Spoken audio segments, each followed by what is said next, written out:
Hey, this is Andrea. And this is Amanda. And you're listening to Girls Nerd Out.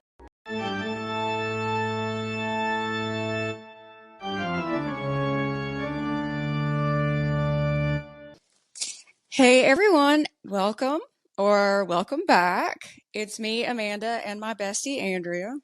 Hello. And we are very excited to talk to you about 2 episodes of Agatha All Along. We'll be talking about episode 3 and 4. Episode 3, the title, again, we love it, Through Many Miles of Tricks and Trials. And it fits this episode. It does. I love that. It's part of the song and it fits the episode. I just think that's cool. For an episode that was less than an hour, there was a whole lot going on, but not too much. I just feel bad for Mrs. Hart. I have a lot of things to say about Mrs. Hart because, like, they say that she's got no magical power in this episode, but yet they needed a green witch to open the road and they need a green witch to continue the road. Yet she apparently has no magical power. She has to have something in her. There's no way they could have continued with just somebody that has I mean, I know they have Teen with them, but you know what I mean? I agree. That's why I kept thinking that she was going to pop right back up. Like, yeah. Oh, and like, there's multiple scenes where you can tell that she's traumatized from WandaVision. Yes. So I don't, that one is puzzling to me too. Maybe in a future episode she'll come back, but if she just doesn't come back, that's going to be a bit odd. Yeah, because then I guess that will just tell us that she really wasn't a witch, but I'm like, I don't understand how they can have the green witch to open the road and need it to continue, yet she was the one that helped them open it. So how did she do that? Like, that doesn't make sense. That's a good point, because you brought up the fact that if it's Teen, he's not a green witch, because they had to summon another one. Yeah. So I'm not sure. It's interesting. It's keeping my, me on the edge of my seat trying to figure it out. What is also interesting is they're trying to figure out what they're doing, and they realize the Coven shares Agatha's burdens. So the Salem 7 are after them too. I'd be like, great, thanks. This is so fun. And they are about to start trials. First trial is apparently connected to like your worst nightmare. I guess it's to test their knowledge in the craft and like one trial for each skill, which I thought was interesting. Also, Teen, which I'll be glad when he has a name, honestly. So the hex he has on him is called a sigil, and Agatha actually calls it a glamour. So like, I can't help myself. Like, as soon as I hear the word sigil, I think a house, and then glamour, I think of Melisandre. I think something's wrong with me. I did find it funny when it's a redaction spell that hides something, and they immediately look at Agatha thinking she did it, and she's like, "Those are beneath me." She is like basically calling it like this little nothing thing, and she's like, I didn't do that. Basically saying it's trash, but she tells him like she doesn't know if she did it or not. So it's just funny that they automatically look at her. I want to ask you something though. Do you think at this point she's wondering if Teen is her son? Or do you think she's just attached to him? I think that she might think that because at the end of episode 4, she has that look on her face when Rio tells her that one thing. So it's, I believe she probably, or he really reminds her of her son. And maybe that's why she's like, okay, this might be him. Yeah, we'll dig into that. I agree with you. Because I don't think she's seen her son since he was a little boy. Your fave, Mrs. Hart, wanders off. Bless her heart. She's stressed out. And then she's in like muddy quicksand. Yeah. I like how the purse that she lays down gets sucked in, and she's like, "No, this is from Talbot's. You can't have it." And she calls for the witch people. She calls them witch people to help her. It's so funny. Just that one line. This is from Talbot's. That was hilarious. And I like when she disappears. Agatha's like, "You take your eyes off her for 2 seconds." But I mean, she has no idea. She's wandering around. But since she since she does that and they have to pull her out, they realize rule number one, do not step off the road. Because apparently it's muddy quicksand. Teen says, I stray not from the path. I like that. Oh yeah. He takes everything very seriously and it's actually pretty cool. It's cute because he also writes down a lot of things, so I love it. I do too. So Jennifer sees a clearing and there's like sunshine and like a big house and they're like, eh. Then they turn the other way and it's the same opening, same house. So obviously they have to go there. Yeah. Then they walk in the house and I thought it was hilarious that all of a sudden it looks like their clothes are from Talbot's. It's like preppy mom clothes. What's interesting is on the door before they go in is the full moon, and it's a water phase, and it foreshadows the house will flood, and it's a potions trial. So I wrote down it makes sense that Jennifer saw it because she's a potions witch. Look at you. I had to be a nerd about that because I was like, what does it mean? I don't know. I don't understand moons or water phases. I don't get that. So I had to look it up. That's really cool. I love that. Teen finds a note, I think it's on the mantle, inviting them to their first trial. Did you get the riddle right? Yes, wine. Yeah, I first thought it was that, and then I was like, or is it something deeper? No, because it says, my age has value. I'm no fun alone. I mess with your mind. My tricks are well known. The only thing that threw me off was, I'm no fun alone. And then I was like, oh, okay, that makes sense. But I was like trying to like dissect it way too deep. Well, it could have been deeper than wine too. You never know. But I was just like, this is wine because I like wine. I was sad when it said I'm no fun alone. I'm like, oh, that sucks because I have fun with myself all the time. That's what threw me off. So my guess before they said wine, I guessed memory. Before they found the card, you could hear there was like a little bit. It's not that important, but it's really cute. Someone, I don't remember who, said, have you seen Huge Tiny Lies? They're talking about Big Little Lies, which is a show. They're making fun of it because they're dressed like the characters in that show.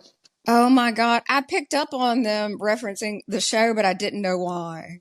And I feel like this won't be the first time they reference a different show because like the very first episode they had true crime type, like, Law and Order-ish type show. So it fits. It does. And it kind of goes along with the fact that we know this is after WandaVision, which that was all TV based and it was really well done. Jennifer is not Andrea's favorite witch.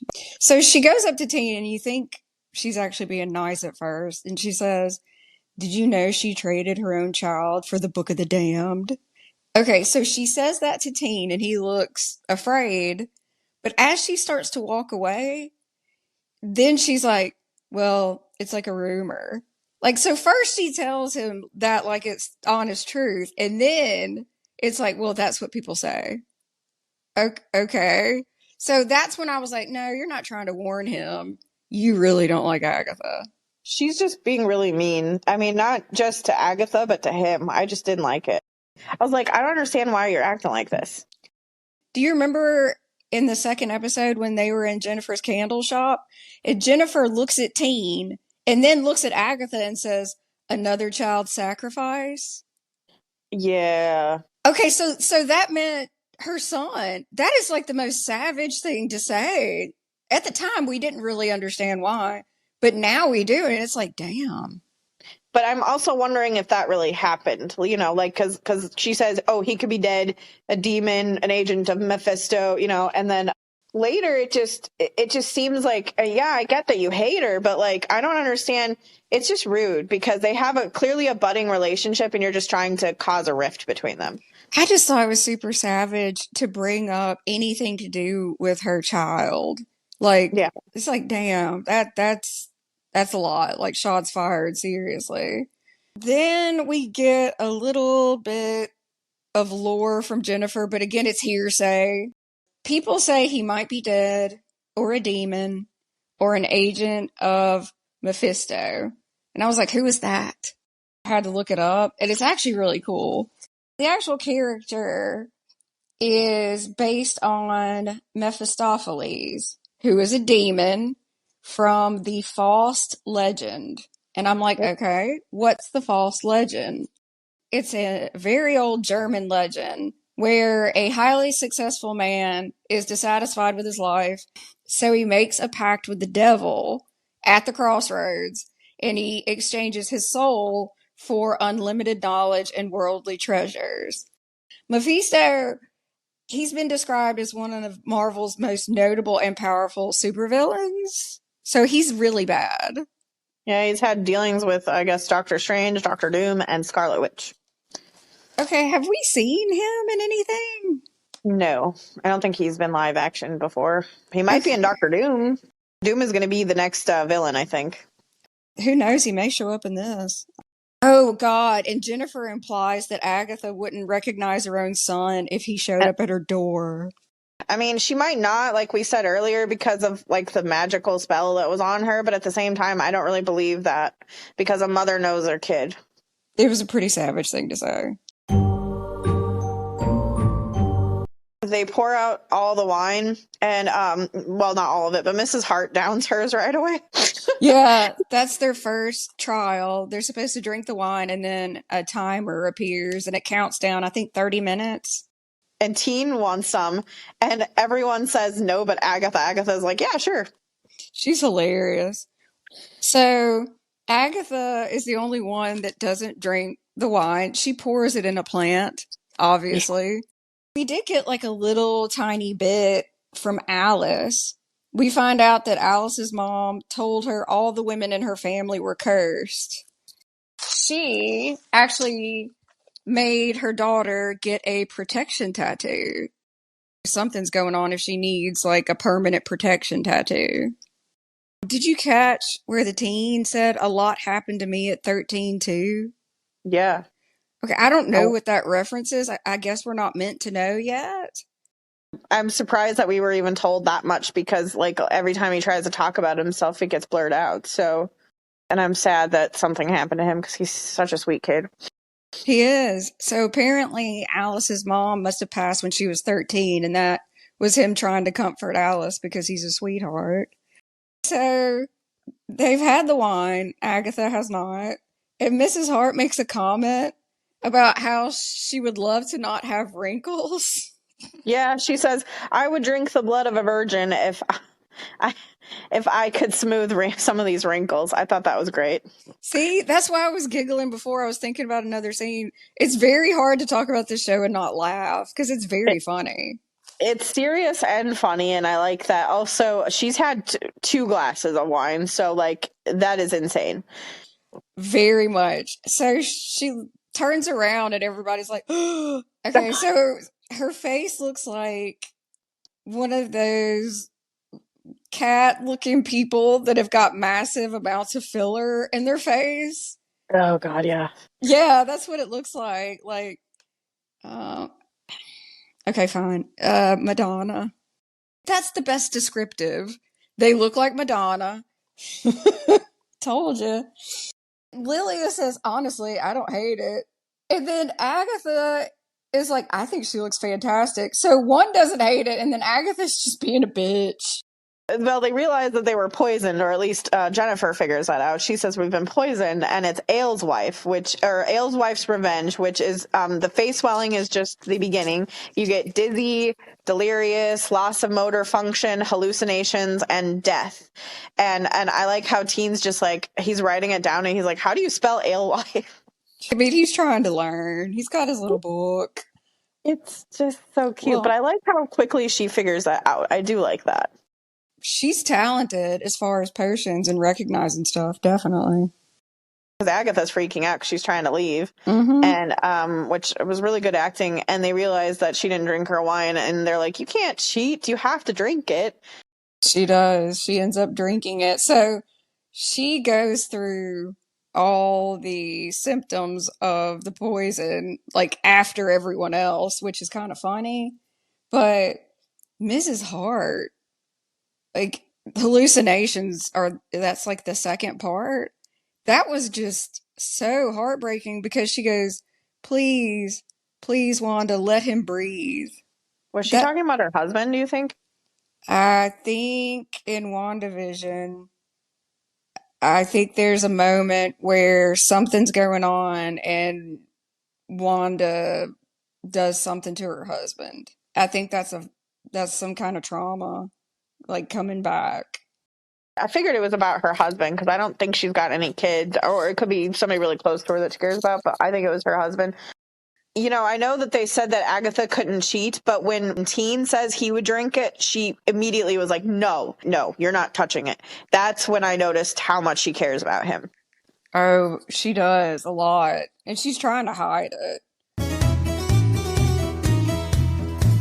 Alice hallucinates first. Well, I mean, I guess second after Mrs. Hart. Yeah, so basically they're going to go look for ingredients for the cure. Jennifer is the potions witch, so she has to make it. And Alice goes with Teen to go look for ingredients, and she sees like this steam room. There's a bunch of steam coming in, and when she looks through the glass and goes in, she sees her mom. I kind of figured it was going to be her mom, but it was very trippy. All the hallucinations were trippy. And her mom is playing with like a lighter. She says that your grandmother died today and she could feel it, and it's my turn. Now it's going to kill me. And I guess she's talking about the curse, which is really sad. She tells her that I can't protect you. She like yells at her. Her mom is beautiful, by the way. Gorgeous. Oh Gorgeous. my God. Like, you want to talk about like perfection. I mean, she's just strikingly beautiful. I've never seen her before, the actress. She's very pretty. Like, she's captivating. That's the best word to describe it. She's just stunning.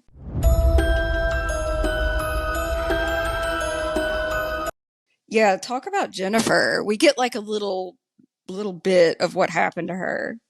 So basically, she comes out. She's getting the Eye of Newt, which is apparently mustard seed.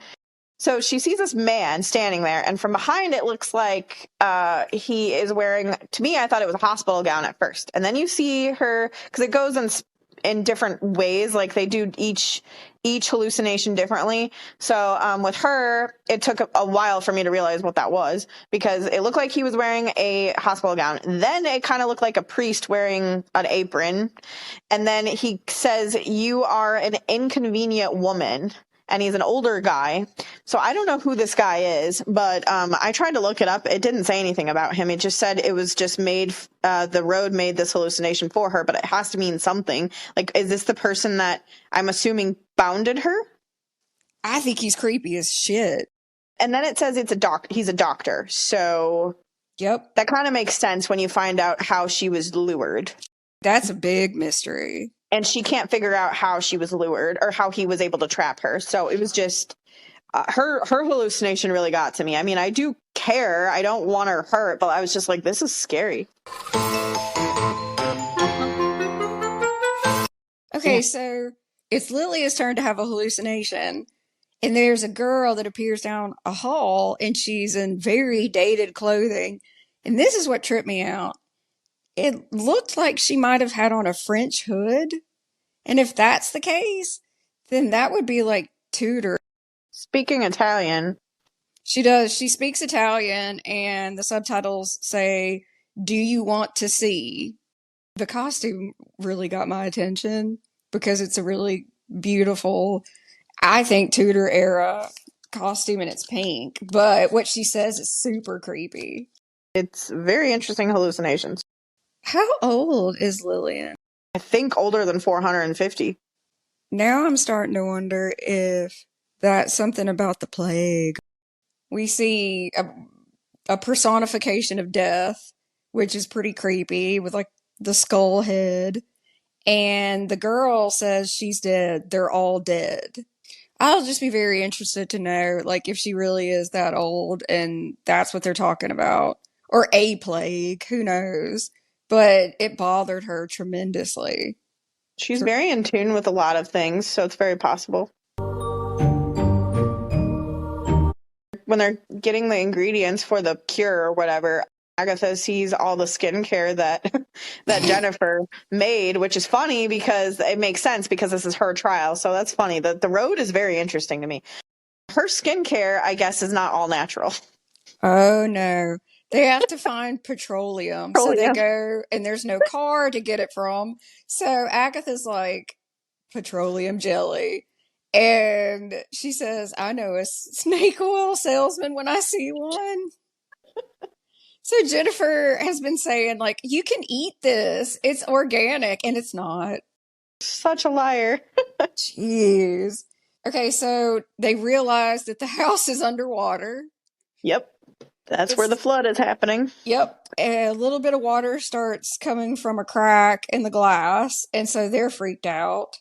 And I want you to talk about Jennifer.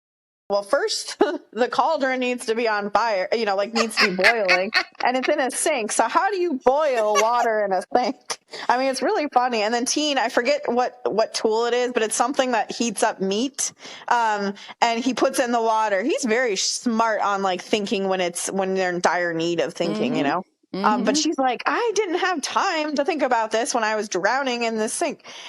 Like her hands start like not being able to do much, so she has Teen stir the potion because they put all the ingredients in, and the potion is not turning the color it's supposed to be.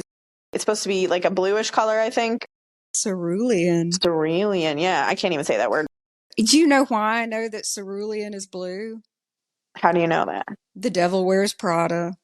She gives that iconic speech. I forgot about that speech. What you don't know is that sweater is not just blue, it's not turquoise, it's not lapis, it's actually cerulean. So she realizes that she forgot an ingredient, but she can't remember which ingredient, obviously. So she's freaking out, and there's only like a minute left. Agatha pulls her aside and says, I've always hated you, but and Jennifer's like, if this is some kind of pep talk, I'm like, no. I left you alone because what you were doing was important. And then she realized that she needs blood, untainted blood from somebody that hasn't taken the poison, which is Teen. So They cut his wrist. Now we have the cure and they all take it. And then I'm sitting there yelling at my screen. I'm like, what about Sharon? That's Mrs. Hart. What about Sharon? You guys are forgetting about her. And that's really annoying, but it's fine. And they do get to her. And then, what's interesting about these two episodes is the exit every time they finish a trial. I really like the exit. The exit in this was an oven, and they were like, I'm not crawling in there, but then the house floods, so they have to. I'm wondering, is the exit an oven because of Hansel and Gretel? I want to say you're probably right about that. Well, and Lilia makes a comment saying that she had a friend that ended up in an oven, so I think you're probably right about Hansel and Gretel. Well, if that's the case, then that makes the exits even cooler. And I love that they're referencing all these different witches like they all exist. And that's just fun.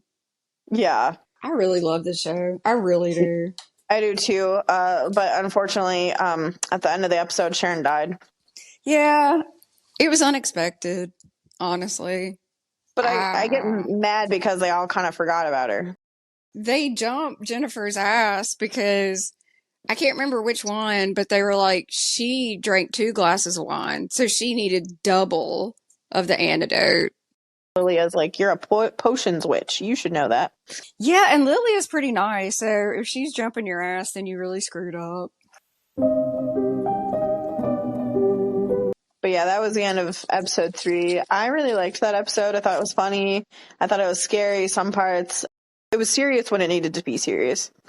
I'm probably going to give all these episodes 10 out of 10, but I gave it 10 out of 10. It's so good, it actually made me want to, like, look up Mephisto and find out who he is and where that came from. And I was completely engaged the entire time. So I'm doing 9 out of 10. 9 out of 10.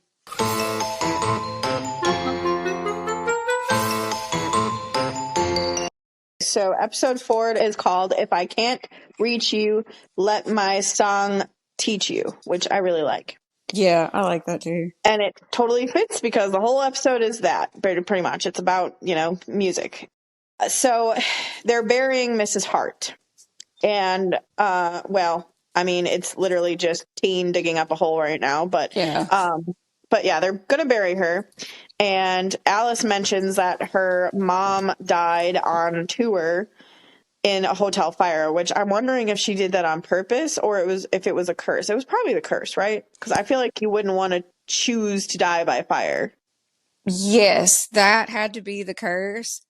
And later in the episode, I'll tell you why I think so. So they're talking, they're all talking because they need a green witch. And that's when I got really upset because I was like, if Mrs. Hart wasn't a green witch, then how did you open the road? So they do need a green witch, and she had to have something, she had to be something.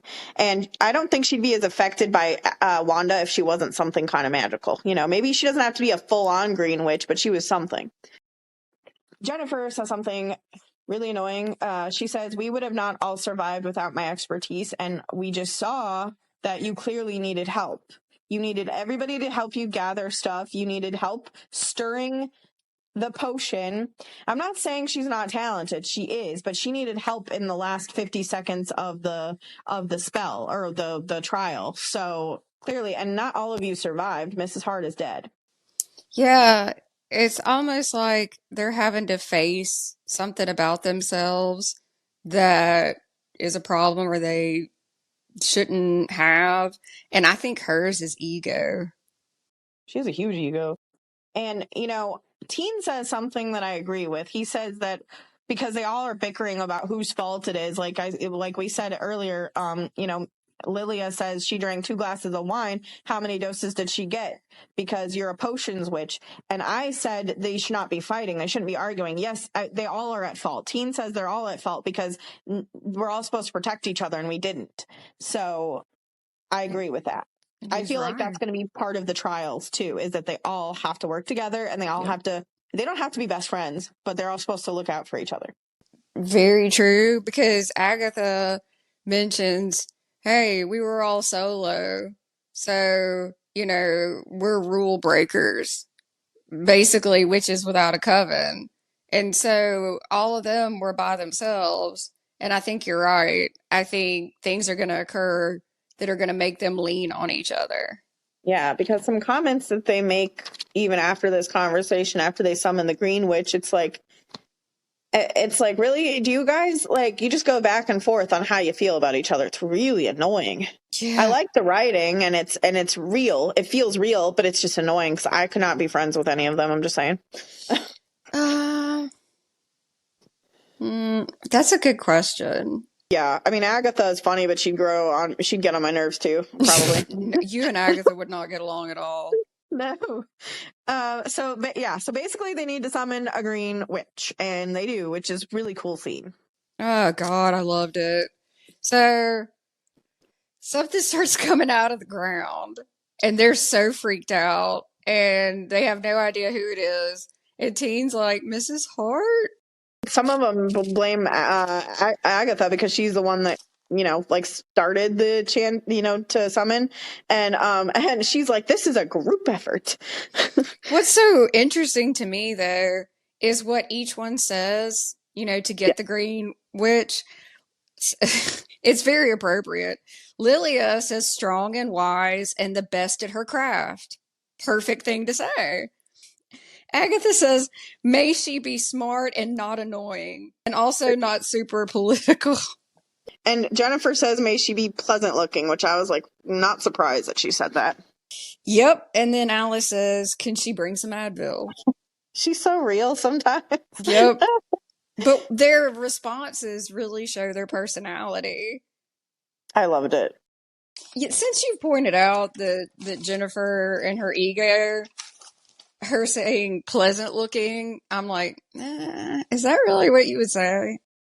So we have Rio clawing out of the ground in a very creepy way. She looks cool. Rio always looks cool.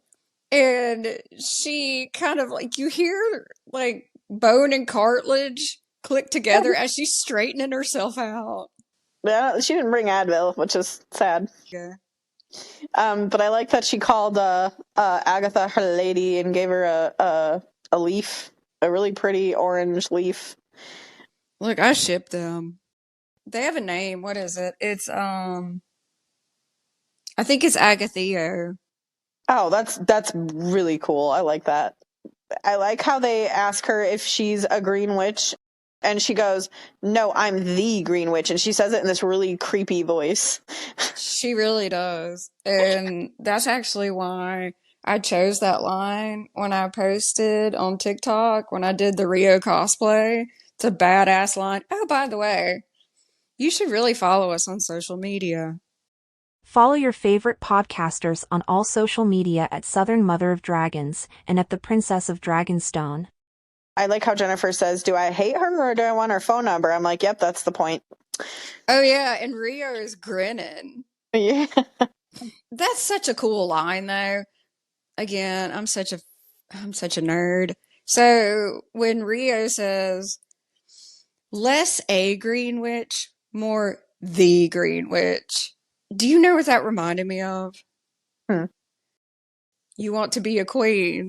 No, I want to be the queen. It reminded me of Marjorie in Game of Thrones. Like, I think I'm broken. No, you're not. You're not broken. You're fine. It's just nerd. I don't remember things I need to remember, but like I'll remember some random scene where similar words are there. Like, Jesus. This house appears and it's playing music, and what I thought was interesting, because in the previous episode, I kind of figured it was going to be Jennifer's trial because she saw the house first, but in this episode Agatha saw it first, so I thought that meant it was going to be an Agatha centered one, but it wasn't, because Alice was freaking out, like not wanting to go, so I figured, okay, no, it's probably going to be hers because she's reacting this way.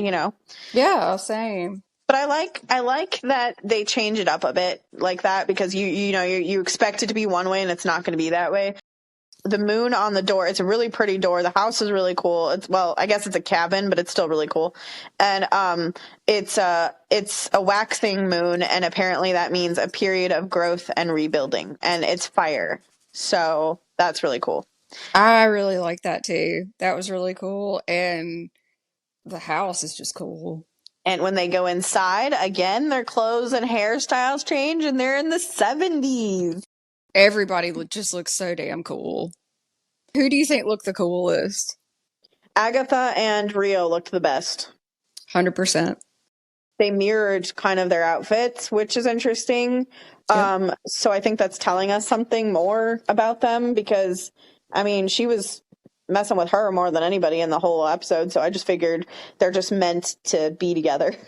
Well, both of them have that very deep, like, cutout, and it gives kind of like Ziggy Stardust, where Yeah. like it doesn't.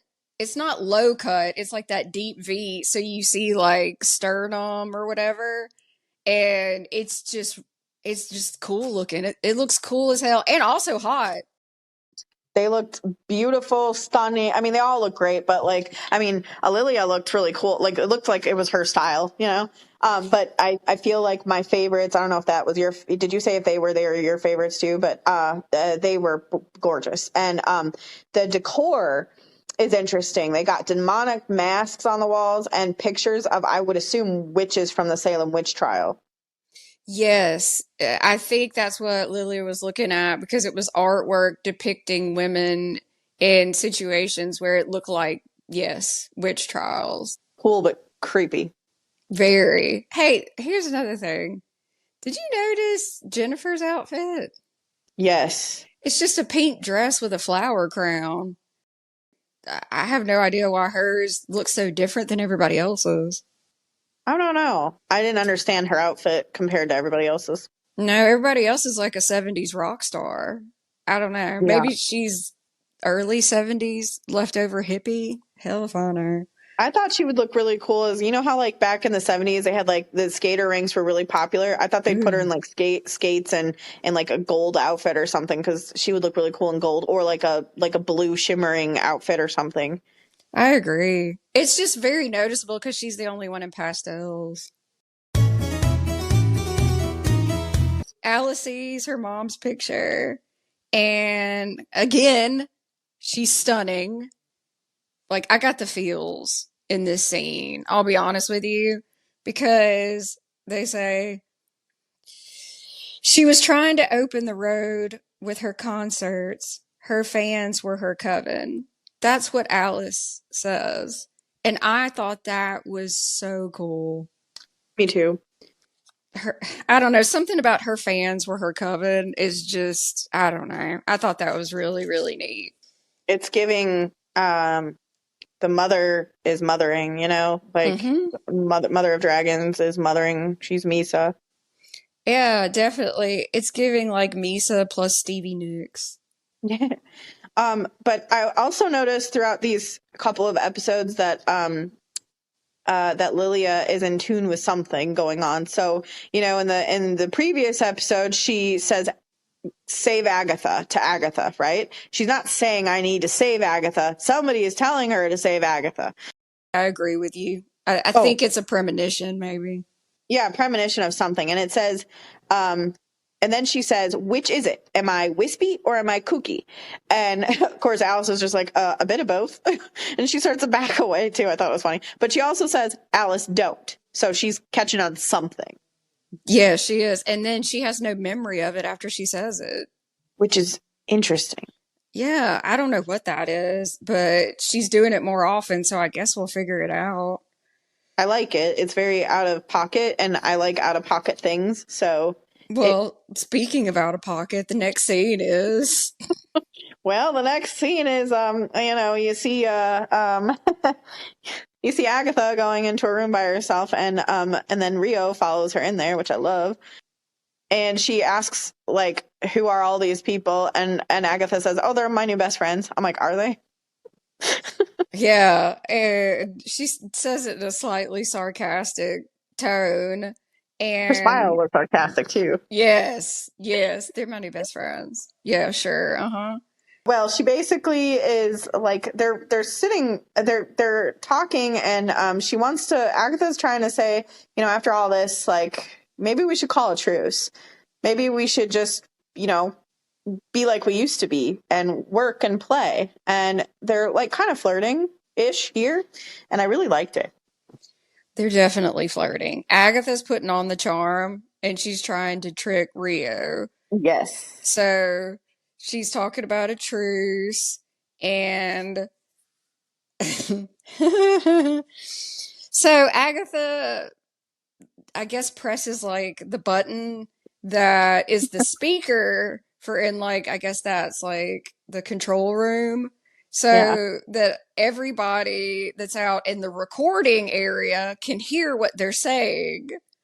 And so they hear Rio say, I get the pleasure of watching you do what you do best. Kill all the witches around you one by one. Then you get all their power and I get my bodies. Oh, when she said bodies, they were like, oh, hell no. Yeah, but of course Agatha throws in, I'm not like that anymore. That's not me.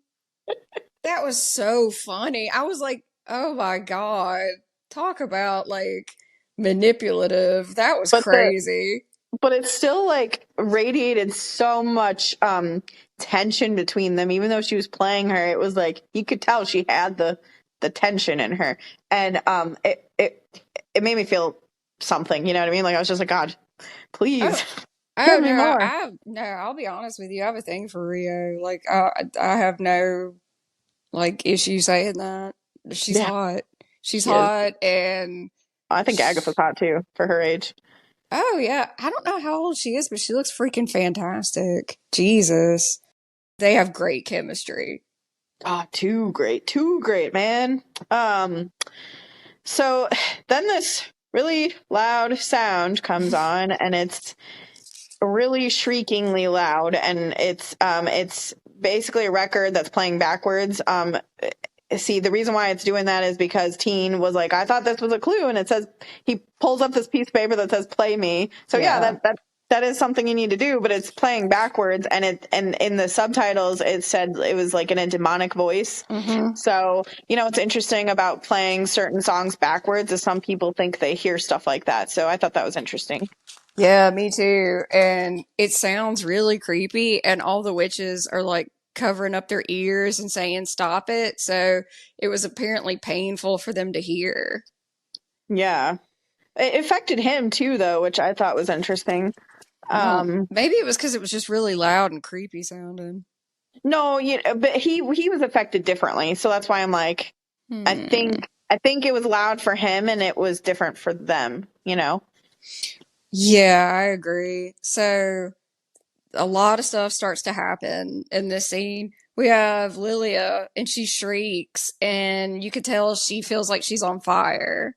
So Alice draws a circle around her and says, I guess, a spell of protection. And then it helps and it goes away.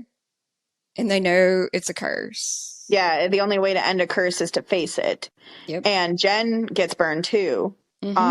And what's interesting is that they notice that she has a mark on her, and then Lilia has one too, because Agatha broke the record. Alice looks at the record and it says the Ballad of the Witch's Road. So it's her mom's song.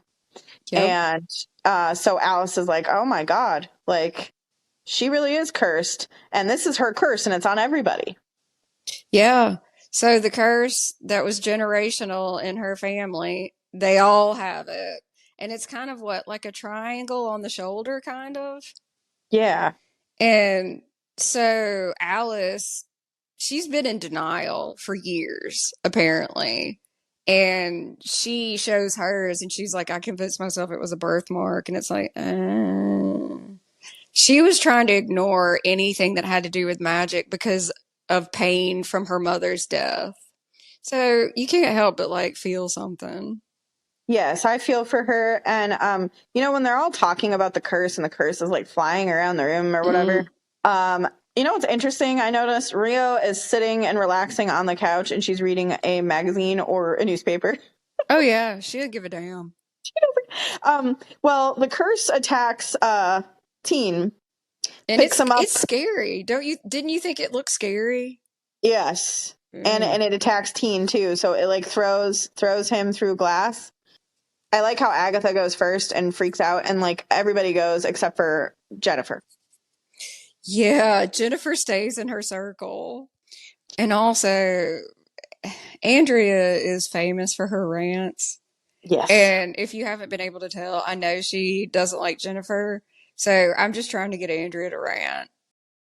She doesn't leave her circle. Agatha's like, what, do you live in your circle now? And she's like, yeah. And it's like, oh, okay. All right, selfish. Sure. But they all have to sing this song because this is the way, So Agatha figures it out.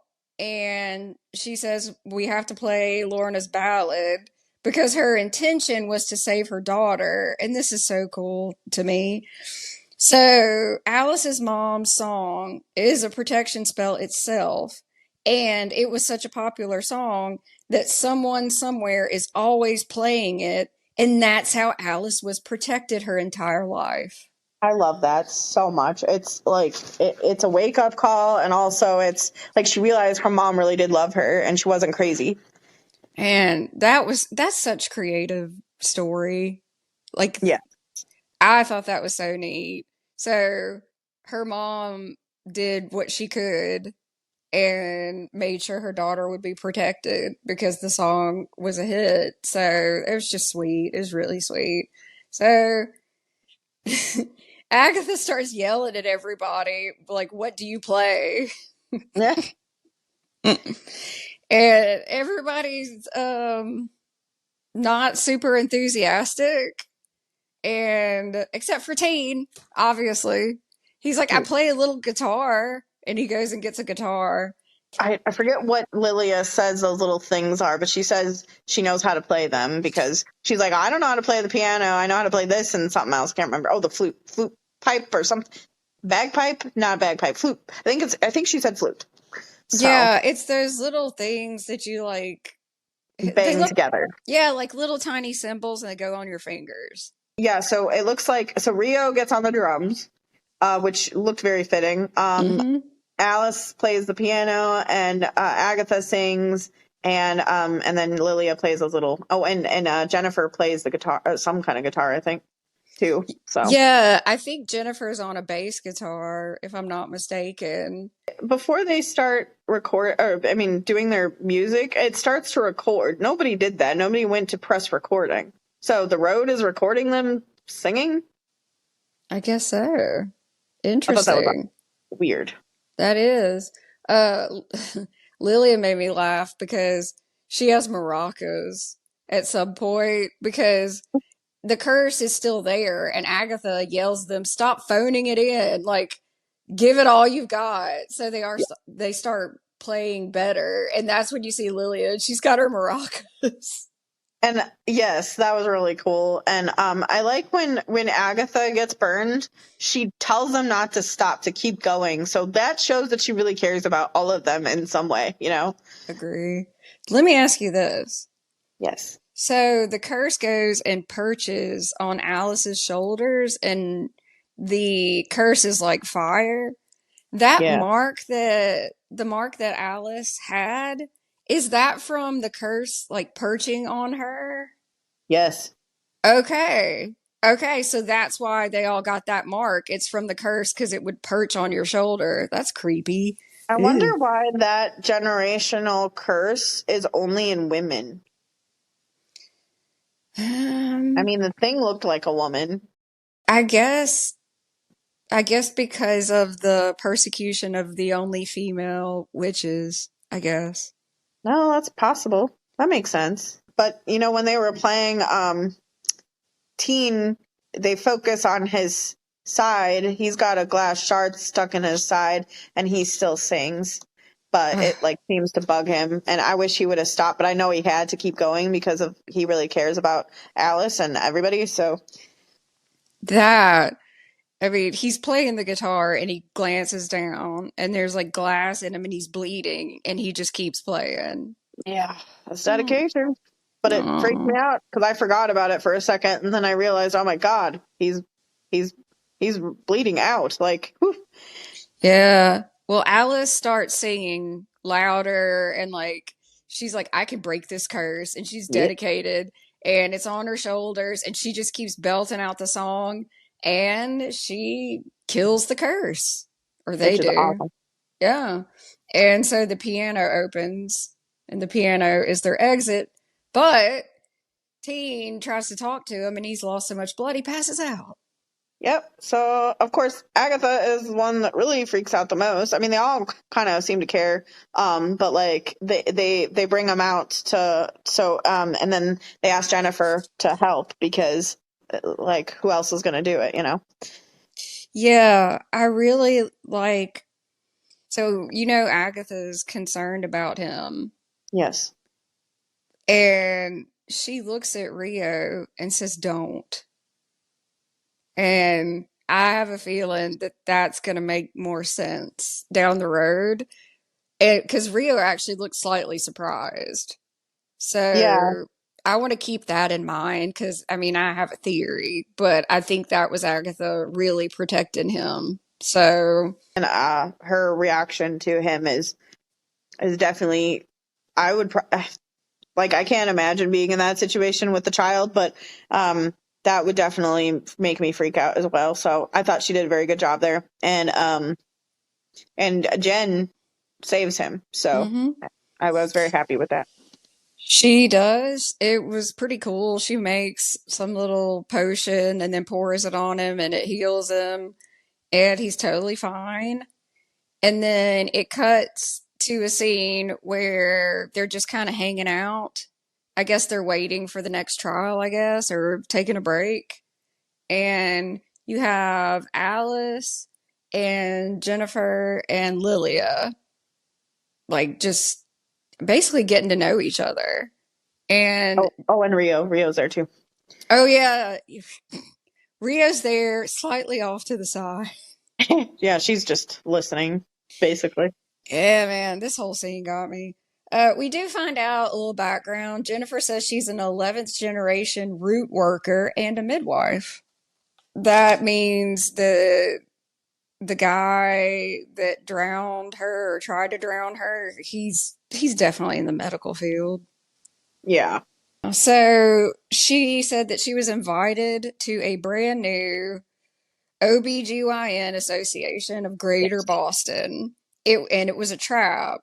she says that a man bound her with no magic. Like, he didn't have magic, but he bound her. She doesn't know how it happened. It's probably like what you said, to figure out if she was a witch or not.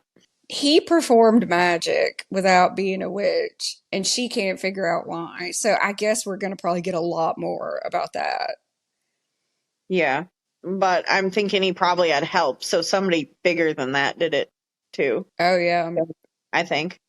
Because I'm just thinking of, it's not the same as the Shadowhunter world, but usually humans, if they do magic, it's by something else. So I could be wrong, but that's what No. I'm thinking.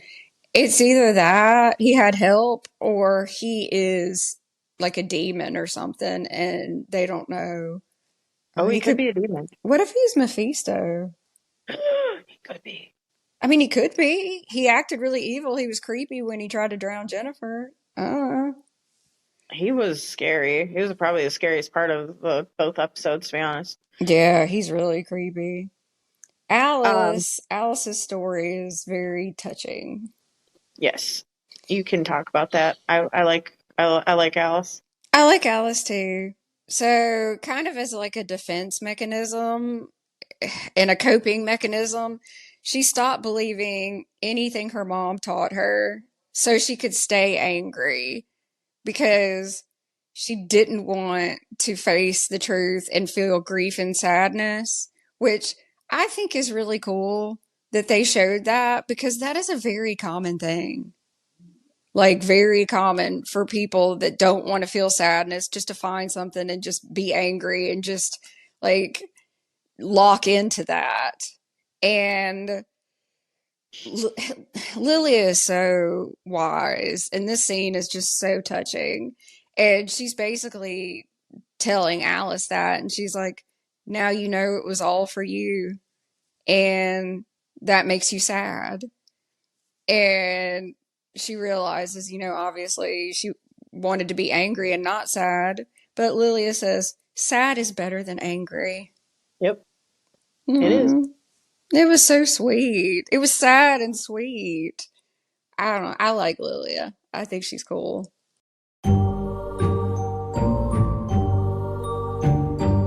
All right, now this is my favorite scene. It's not a super long scene. This is my favorite scene in the entire episode, which probably says a lot about me. So, Lilia's talking about all the BS that people talk about witches, like that they talk to goats. And the second one she says is, we've all got an extra nipple. And then, I love this. And Rio's like, you guys don't have all right. Rio's like, you guys don't have extra nipples? I'm covered in nipples. You want to see? And they're like, no, no. It's perfect. I really like Rio, and I think she's funny. Me too. It's because she does that deadpan humor. Like, no smile at all. Like, you guys aren't covered in nipples? Jennifer earlier called her a psycho, and she smiled and was like, "Mm-hmm." Yeah, or Rio said that. she'll hiss at him, or she'll like bring out that really dark, creepy voice just to mess with somebody. Yeah, she's cool. She's very cool. So we see Agatha with Teen, and she's really obviously very concerned about him, but he's okay. He wakes up and she tries to mask her feelings with him, but it's there because he asks about like the sigil, right? And he asks if the sigil can be lifted, and she says sigils are destroyed, not lifted, and that only happens when they're no longer needed. Because I feel like she wants to know his name, but at the same time she says you don't need someone's name to know a person. Yeah, that was really touching because I think she's trying to tell him, like, don't worry. You don't have to know a person's name to know who they are. And we're seeing Agatha change. Yeah, until he obviously asks what really happened to her son. But I think we'll find that out eventually. Yeah, she gets defensive when he asks that. which is understandable. Is totally understandable. And she puts her walls back up, but they were let down for a while. And then she goes out to sit with them. And I like how she goes and sits next to Rio. That was cool. That's like character development there too. And they talk because they're talking about their battle scars because Lilia talks about how she's got a vampire bite. Yeah, that was really cool. Lilia's showing it off, and she's like, and then I took his other tooth after. So apparently a vampire tried to bite her, and she kicked his ass. And I know vampires exist in Marvel because Morbius is a vampire and his brother is a vampire. So it fits. It does, definitely. So Agatha they ask her to show her battle scar. And she asked that she shows on her elbow. She said she got about a needle in her, a sewing needle on her elbow. And she asks them if they know what the Daughters of Liberty are, and they don't. And she's like, exactly. And I looked up the Daughters of Liberty. They are descended from the Daughters of Light. It's from the 18th century Europe. And they are all about freedom. Their leader, they ended up being disbanded because their leader was beheaded. But the Daughters of Liberty are pretty much the same way. They're all about freedom, and they are trained in combat, science, and magic. I wonder why they had beef with Agatha. Well, I wish the show would talk about Agatha's life before this, because I have a feeling she was a part of this or like was friends with them or something at some point. But something pissed them off. Or her off. Yeah, maybe we'll get that. Because there's only one season of this show, unfortunately. After this, the next series is a series that's just Vision. Oh. I guess it's the White Vision that ends up being created, but which makes me wonder if like the last episode of this show, if he might show up. I don't know. But He might. Yeah, he might. Well, when I looked up the Daughters of Liberty, it said that it's unfortunate that the show did not show like a flashback or something so far anyway, of what she was like before she became this way. I think we might get that in a future episode. I really do. I have a feeling we will. Well, then we have Rio, and Rio says, I've got a scar, and Agatha says, no, you don't. And she says, yes, I do. And she says, a long time ago, I loved someone, and I had to do something that I did not want to do, even though it was my job, and it hurt them. She is my scar. And Agatha gets up and walks away. Very obvious. And so Rio gets up and follows her, and Agatha embraces Rio, and she's just looking at her face. And what I wrote down in my notes is this love is old and very familiar, because she's just like looking at her like, I don't know, it's like somebody would look at a painting. It's just really good acting, because I mean she's just looking at her like she's the most beautiful thing in the world. And then Rio was being pragmatic and says, Agatha, that boy isn't yours. And Agatha looks so sad. Did you notice that she had a little tiny nod? I don't know what it is with this kid, but like I feel like yes, she knows he's not her son, but she can't help but feel for him, you know? And and this really broke her heart, because like even after she left, Rio's face was just like, shit, I shouldn't have said that. What do you think the scar Rio describes is? I mean, it's obviously Agatha, but she had to do something she didn't want to do, even though it was her job. Something to do with her son, maybe? I mean, yeah, it's got to be, because Rio says, you know, that boy isn't yours. And see, I can't tell if that's her saying that's not your actual son, or if that's Rio saying, hey, you're acting maternal for him and you've got to realize that's not your kid. I can't tell if it's one of those or the other, because I don't know what happened to her son. So I don't really know the context of it. Well, when they showed Agatha's hallucination, and she hears a baby crying, and when she lifts the blanket, it's the Darkhold. I don't want to believe that she gave up her kid because of how she's reacting to Teen and how she's reacting to that vision. I don't want to believe that she gave up her kid for something evil. Like, I just don't want to believe that. So maybe she was forced to, and maybe Rio did something, like forced her. Well, it could be something like she let someone die to get the Darkhold, but fully intending to use the Darkhold to bring them back or something. Maybe it's something like that. Maybe. I'm sure we're gonna find out, but the Darkhold is connected to her son, also connected to Rio. So there's just a lot there. And then whatever happened to Agatha in the past that made her so hated. Yeah, and like I said, I don't think Rio wants to hurt her continuously. Like, I just don't think she does. She might seem like that at first, but I think she Nah. really cares about her. She definitely does. And that was a great way to end the episode. It was very emotional. The acting was really good, and I have to give it a 9.5.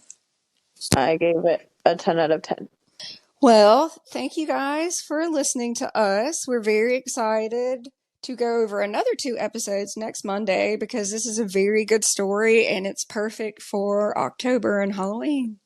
Yes, it is. And we will see you next time. Bye. Bye. As always, it's Amanda here to say thank you to all of our listeners and to ask that if you like this week's episode, leave us an honest rating. And if you'd like to continue the discussion, please feel free to comment on our post over at our Girls Nerd Out podcast account on Instagram. If you're interested in buying any of our merch to support the podcast and so that we can continue to release weekly episodes, then check it out over at girlsnerdoutpodcast.com. Our podcast logo was designed by Chairman Bilal over on Fiverr. Our podcast merch was put together by me, myself, and I at Southern Mother of Dragons on all social media. If you're interested in my personal merch, check it out at southernmotherofdragons.com, and the designs for that merch were put together by Ryuchi Studios on Etsy after an in-depth back and forth discussion with me to find the perfect merch for me and my loyal supporters. The music played while I tell you about all the ways you can support us and the production of the podcast is Kawaii Girl by Pumpkin Pie. Thanks for listening. Hey, this is Andrea. And this is Amanda. And you just listened to Girls Nerd Out.